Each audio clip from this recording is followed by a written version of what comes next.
Bagaimanapun namanya berbicara kesultanan, rakyat harus taat dan tunduk apa daripada kemauan daripada kesultanan maupun seorang. Tapi kalau melihat sejarahnya di Kutai ini, pernah dengar namanya orang Belanda bunuh orang Kutai. Waktu itu Kutai.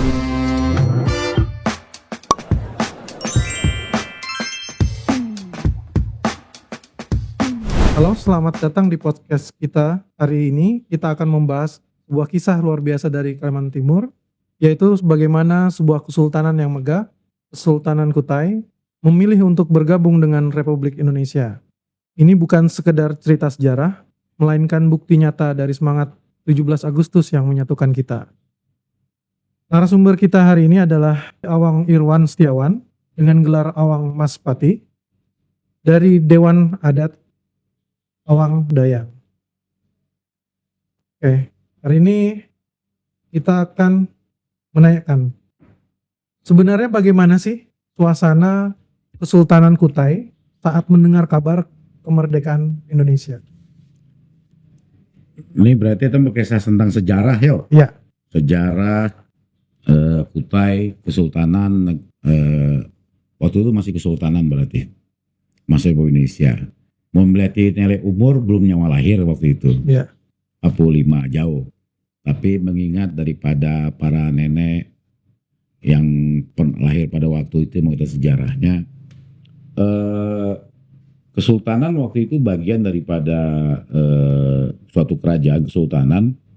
Memang ada terjadi beberapa hubungan dengan para kesultanan-kesultanan di Kalimantan Timur maupun di Nusantara.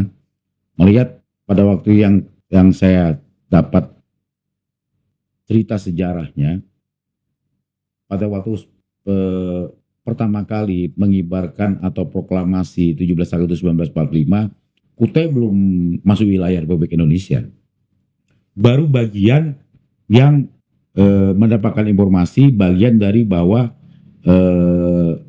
sejarah daripada penjajahan Belanda yang mengatakan sudah tidak menjajah lagi Indonesia secara keseluruhan, yang berkaitan daripada pengakuan-pengakuan dari pihak negara lain. Tapi mohon saya melihat bahwa di sini yang jelas rakyat Kutai waktu itu dijelaskan cukup senang, bahagia bahwa tidak ada penjajahan lagi. Tapi kalau melihat sejarahnya di Kutai ini, pernah dengar namanya orang Belanda bunuh orang Kutai.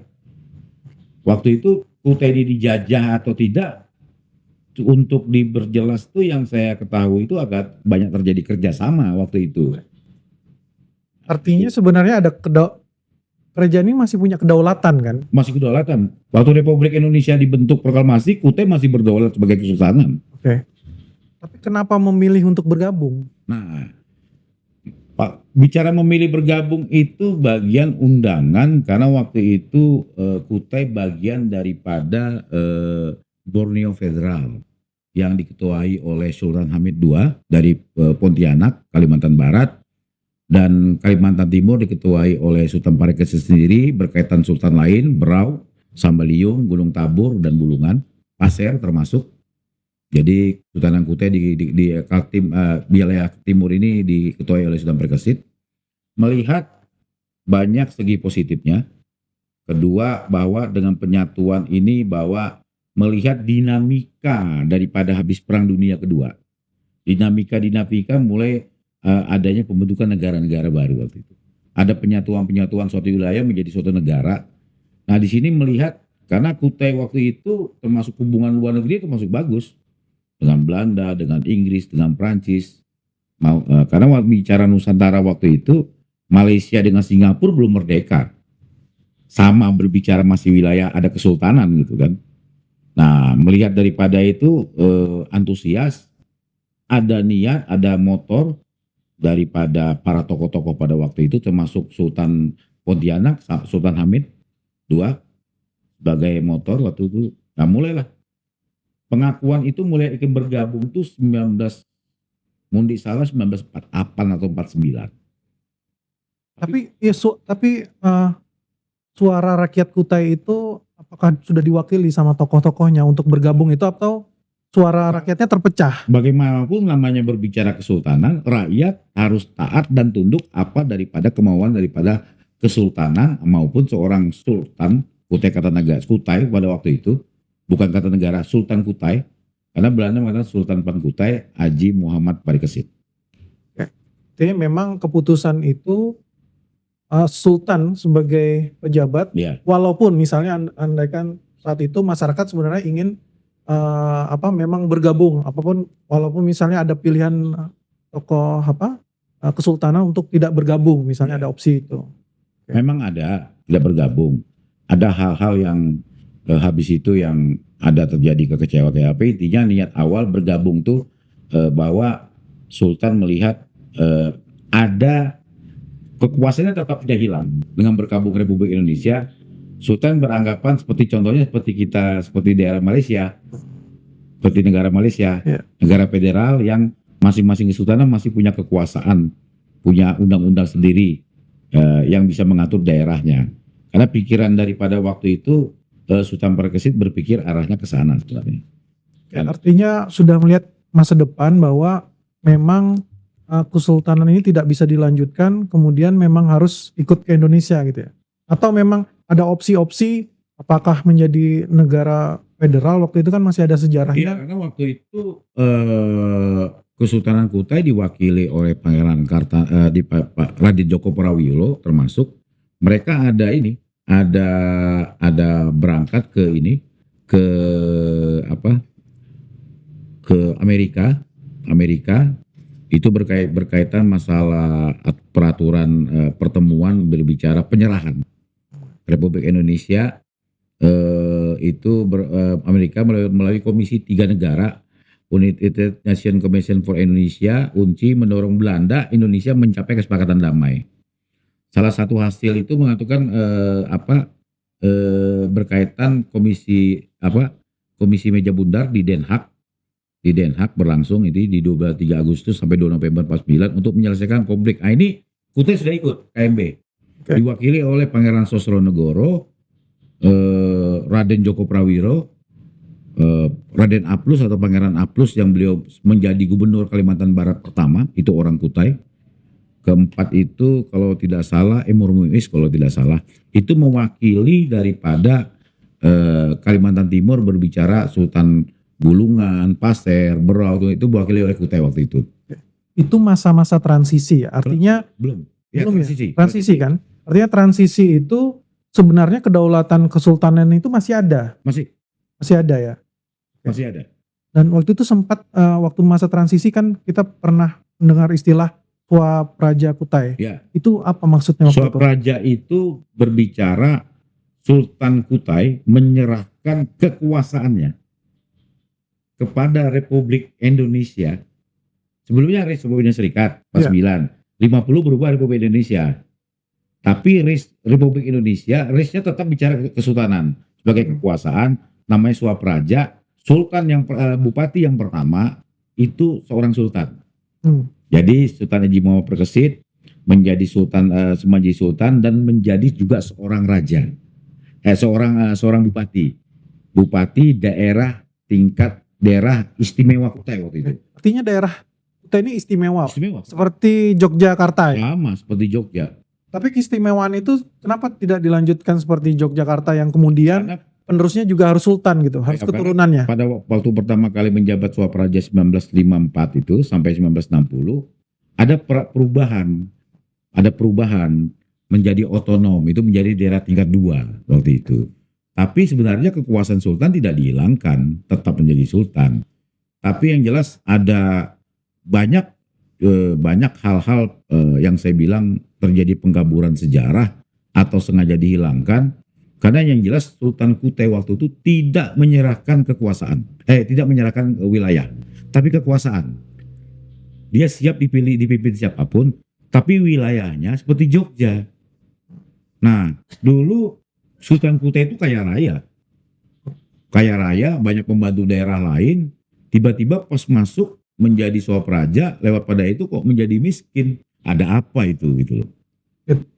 Balik lagi tadi, apakah memang ada kesengajaan kita tidak bisa meneruskan pemimpin daerah dipilih dari sultan atau memang saat itu pemerintah pusat atau yang melarang ya, atau gimana Bukan. untuk diteruskan? Bukan, karena sebenarnya ada aturan-aturan yang harus disepakatin. Tidak ada keistimewaan untuk memilih dari kerabat kesultanan atau gimana? Nggak ada. Jadi Sultan Kutai Haji Muhammad Perkes itu orang yang bijaksana, adil. Beliau melihat daripada itu. Jadi beliau memberi kesempatan kepada siapapun menjadi pemimpin. Jadi beliau bukan melihat itu. Tapi yang kami lihat bahwa kekuasaan sultan itu habis juga suap raja beliau. Habis juga kekuasaan yang lain-lain. Ini yang jadi pertanyaan kita. Karena Kutai itu waktu itu banyak kekuasaannya. Jadi dia mempunyai BPM, sekarang Pertamina di Balikpapan, perusahaan batubara di Lokulu, kekayaan-kekayaannya itu bukan diserahkan kepada negara, tapi dikelola oleh daerah istimewa Kutai untuk membangun daerahnya.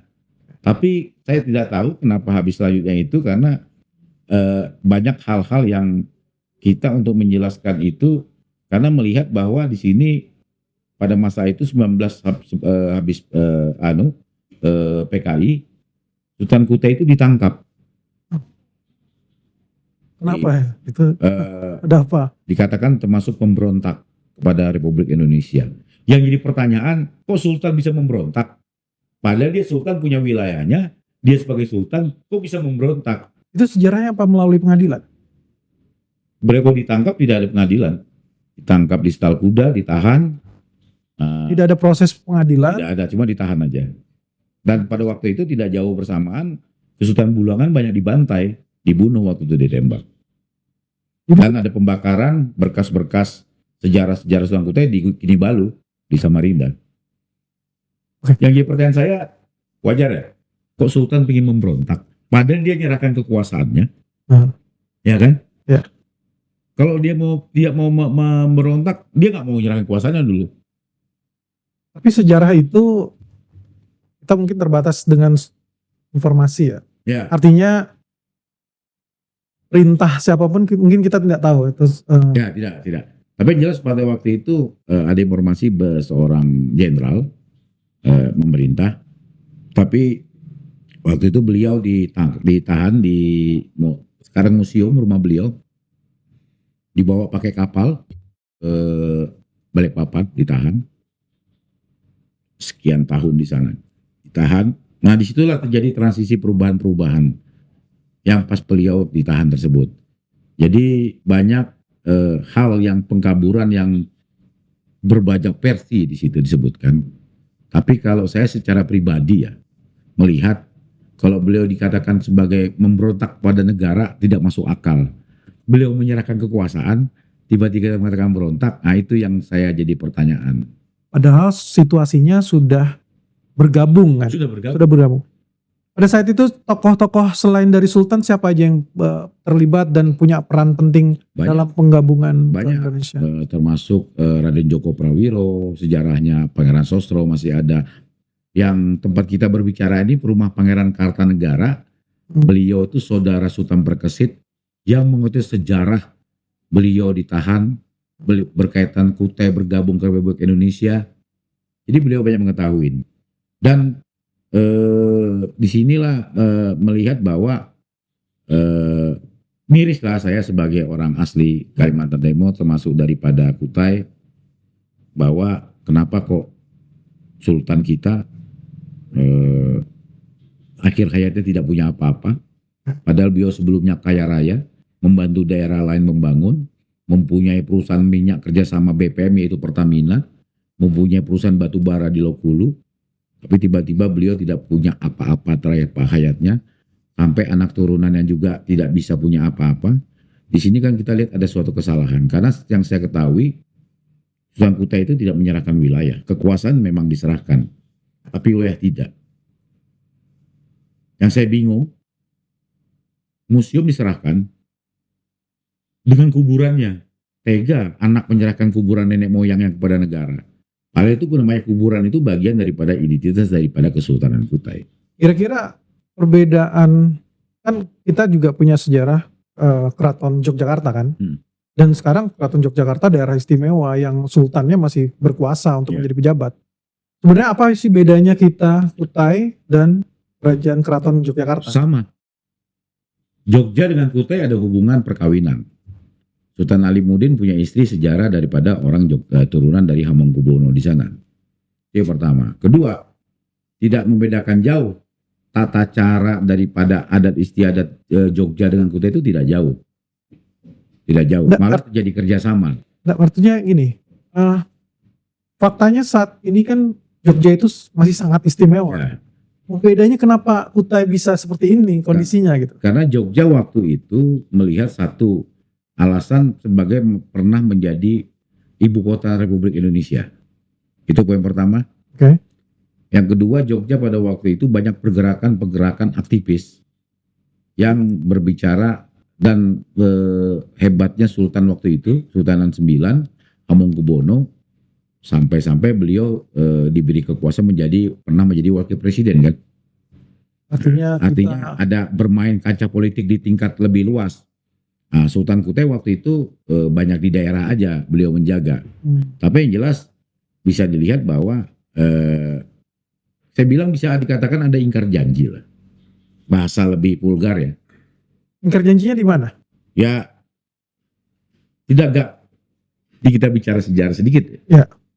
Zaman Kediri ke Mataram kuno mau menguasai suatu kerajaan itu tidak gampang. Perlu peperangan, perlu perkawinan. Pada waktu habis agresi militer kedua, berbicara Belanda kalah, pada waktu singkat bisanya Insinyur Soekarno dan Muhammad Hatta menguasai seluruh wilayah dengan kesempatan untuk berkolaborasi untuk mendeklarasikan Republik Indonesia. Berarti kan ada kesepakatan, ada MOU. Apa sih apabila kami mengakui Republik Indonesia? Kami sultan, kami sudah nyaman menjadi kami sultan, punya wilayah, punya rakyat, semua lah. Berarti kan ada perjanjian. Nah itu jadi pertanyaan saya, apa perjanjiannya tersebut? Ada satu momen paling bersejarah ya dari puncak dari kisah ini adalah penandatanganan piagam penggabungan. Itu terjadi tanggal 20 Januari 1950. Itu menjadi momen sakral sejarah Kutai masuk Indonesia. Ya. Bisa diceritakan? Itu momen sejarah itu menyerahkan, itu di Batavia waktu itu. Ya, menyerahkan itu piagam kesepakatan. Tapi piagam itu Kutai tidak ada sekarang pegang. Dokumennya nggak ada. nggak tahu. Nah, dia dibakar. Yang dibakar di Kini Balu. Yang saya ketahui mendengar sejarah itu tersebut, pernah mendengar cerita daripada Abdul Ghani, beliau termasuk gerakan Rakyat Kutai waktu itu, pembakaran. Waktu itu banyak tokoh-tokoh yang saya pernah dengar cerita bahwa Sultan Perkesit tidak menyerahkan wilayah saja, kekuasaan iya. Di dalam dokumen itu Ya, saya dengar itu, piagam itu. Namanya piagam. Piagam itu kan kesepakatan, MOU. Artinya kalau ada dokumen itu banyak hal yang bisa mempengaruhi kondisi Kutai sekarang ya? Sangat bisa. Ya miris dong. Kutai provinsi terbesar di Indonesia, kaya raya, tapi ya kita tetap bicara Republik Indonesia, kita harus makuin sekarang. Tapi yang jadi pertanyaan, kenapa Kutai masih lihat keadaannya sekarang? Setelah resmi bergabung nih, apa yang berubah drastis bagi masyarakat Kutai? Bagaimana mereka beralih dari sistem kerajaan ke sistem pemerintahan republik ini? Ya. Jadi waktu itu kondisinya seperti apa? Sebelumnya waktu masih kesultanan ada tanah adat, tanah ulayat, tanah tidak raja, ya kan? Ada masyarakat dari luar datang ke sini minta kepada raja tanah diberi, itu tanah kemurahan. Habis itu pas Indonesia muncul transmigrasi, ya kan? Akhirnya sekarang Kutai, negeri Kutai ini dan terbagi berapa kabupaten, termasuk Samarinda masuk wilayah Kutai dulu. Balikpapan masuk wilayah Kutai, karena ada Wedananya, Wedana Sanga-Sanga, Wedana Samboja, Balikpapan itu di bawah Kutai waktu itu. Di Sultan Kutai Haji Muhammad Perkesit. Ini pertanyaan tentang akhir Swapraja. Jadi momen-momen tahun 1960 di mana Swapraja Kutai dihapus menjadi Kabupaten Kutai. Mengapa sih sebenarnya itu dihapuskan pada saat itu? Alasannya apa? Saya tidak berani mengatakan lebih detail, Tapi yang jelas pada waktu itu bahwa identitas ke wilayah Kutai itu hilang waktu itu. Identitas. Jadi hilang itu karena apa? Sultan punya saudara-saudara, punya paman-paman beliau, akhirnya tidak hilang kekuasaan memulai tanah-tanah hibah dan waris keluarga mereka. Itu yang pertama. Yang kedua, berbicara Balikpapan BPM waktu itu. Itu yang bangun itu Belanda dan Kesultanan Kutai, asal muasal minyak. Tiba-tiba kok kita hilang. Pak. Kan jadi pertanyaan-pertanyaan yang sampai sekarang mendasar itu. Jadi kalau kita berbicara secara luas bahwa Kesultanan Bulungan, Pasir, Sambaliung, Gunung Tambur itu tidak bedanya dengan Kutai. Sama. Saudara-saudara daripada kesultanan-kesultanan tersebut. Karena sejarah Bulungan, Berau, di Kajang Berau itu Sambaliung, Gunung Tambur dan Pasir dengan Kutai itu satu saudara. Pertanyaan penutup ya, terakhir. Kesultanan Kutai ini ya, Sultanan Kutai itu hidup kembali sebagai lembaga adat. Ya. Apa perannya nih sekarang yang bisa dilakukan oleh lembaga adat ini? Kesultanan Kutai yang sekarang dimulai berdiri itu pada tahun 2001 diprakasai oleh almarhum Pak Bupati otonomi daerah pertama kali Pak Sokani Hasan Rais. Itu bahwa akan memberikan sejarah tentang Kutai berbicara kesultanan. Nah, itu yang saya bilang. Kalau dulu ada wilayah, kalau sekarang kesultanan tidak punya wilayah. Hanya punya tempat. Jadi saya pernah dengar cerita tahun 91, itu terjadi kesepakatan para kerabat untuk mengadakan erau harus ada rencana untuk nama pemangku adat. Memang ada tuh jejak-jejak sejarahnya. Nah, tapi pada waktu itu belum ada kesepakatan. Nah, jadi pada tahun 2000-an mulai otonomi daerah disepakatilah Aji Pangeran Prabu Anom kalau tidak salah beliau yang sultan pertama pada periode zaman reformasi ini menjadi sultan pertama. Tapi beliau itu diangkat dengan kesepakatan kerabat yang saya pernah dengar cerita itu. Kerabat sepakat mengangkat beliau menjadi sultan. Karena permintaan dari pemerintah daerah Kabupaten Kutai itu untuk melestarikan adat istiadat budaya Kutai. Dibentuklah namanya Lembaga Adat Kesultanan Kutai. Nah, Lembaga Adat mengangkat pemangku. Tapi karena berkaitan erau, karena erau itu diaraukan harus raja, berarti harus ada sultan. Itu yang saya ketahui, kalau tidak salah begitu. Jadi kesultanan sekarang itu kesultanan bagian daripada Lembaga Adat Kesultanan Kutai. Nah, lembaga ini menjaga adat istiadat, melestarikan mungkin menggali sejarah-sejarah, banyak hal-hal yang perlu dibangkitkan kembali karena sekian tahun cukup hilang, identitas Kutai itu cukup hilang, ini dibangkitkan kembali. Semoga apalagi sekarang tidak jauh daripada ibu kota negara, jangan sampai identitas lokal, identitas leluhur itu hilang dengan identitas luar yang sekarang modern, itu semakin tergerus, jangan sampai hilang.